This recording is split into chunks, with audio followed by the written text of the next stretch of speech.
Sa mapagpalang araw po sa ating lahat, ako si Godfrey Quizon and this is my devotion for today, August 13.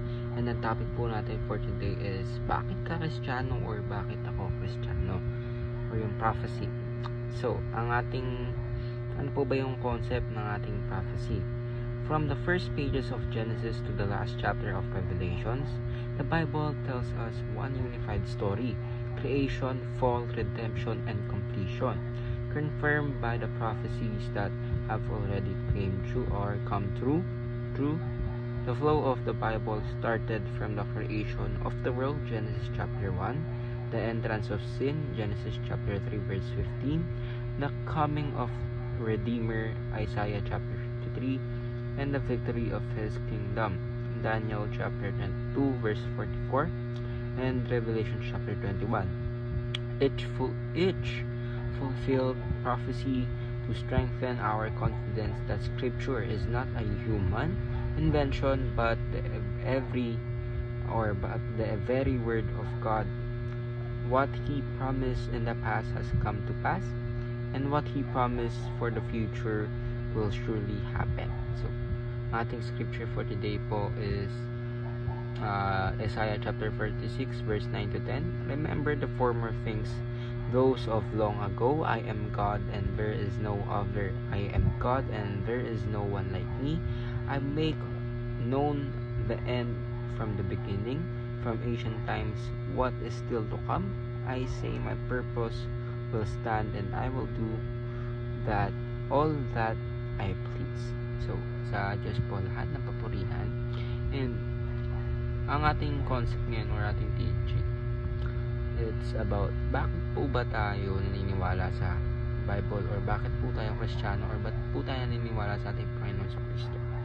Ang namin po sasagot or kabilang na rin ako na of course it is logical na meron po tayong Diyos dahil lahat po ng mangyayari ngayon ay kailangan may cause bago mangyari. Ibig sabihin, kailangan ng unmovable cause or uncaused cause para itong mga bagay na ito na nangyayari sa ating lahat ay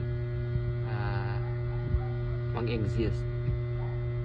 So, kung titignan naman po natin sa Bible, ay lahat ng prophecy po ng Bible or lahat po ng mga teachings or lahat simula Genesis ay tinupad po ng ating Panginoon. Ibig sabihin, yung fall na, yung una creation, yung pag-create po sa atin ng ating Panginoon, and yung fall, ibig sabihin ng fall po, yung pagkakasala po, pagsuway ni Eva at Adan sa utos po ng ating Panginoon. Pero, meron pong redemption galing sa ating Panginoong Jesucristo na siya ay bumaba sa langit para po mamatay sa krus ng Kalbaryo, isakripisyo ang kanyang sarili dahil po sa pagmamahal niya po para sa atin.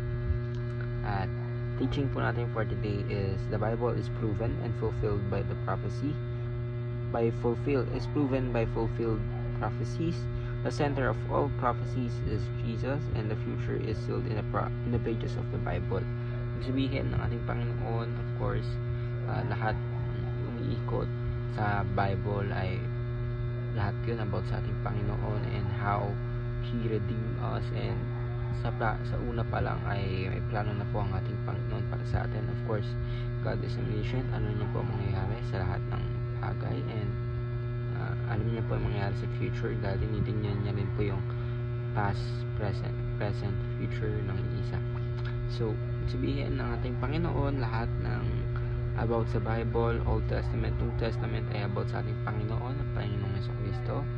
So, we must always believe sa ating Panginoon dahil yung existence po ng ating Panginoon, babasahin po talaga natin yung Bible na grabe, ilang years yung pagitan yon bago ma-fulfill. So, di ba, hindi na yung parang marami kasi naniniwala dito na yung Bible iisa lang nagsulat or may group of people lang nagsulat, pero di ba, tao dito sobrang laki ng time differential and yung kumbaga sa writing, of course, nauna yung Genesis, nauna yung Torah before the New Testament and yung Gospel. Tapos lahat yun perfectly nag-align. Tapos ang dami pang writers, dami mga prophets na sumulat, of course, yung sa Gospel.